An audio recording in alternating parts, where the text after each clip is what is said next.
Hello people, welcome back into this channel, and today I want to share a tutorial how do we switch our Instagram account on our iPhone without opening the Instagram application.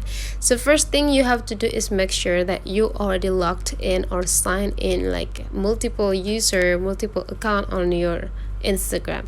So for the next thing is just go into the Instagram application on your home screen. Make sure you are on your home screen, and after that you just need to click and hold this application.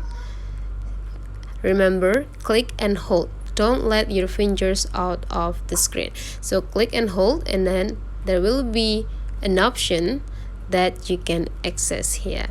You can access the camera directly without opening the application. This is called shortcuts that provided by the iPhone according to the application that is installed into your iPhone. So if you want to switch account, you just need to click the switch account, and then you will be generated into the switch account directly.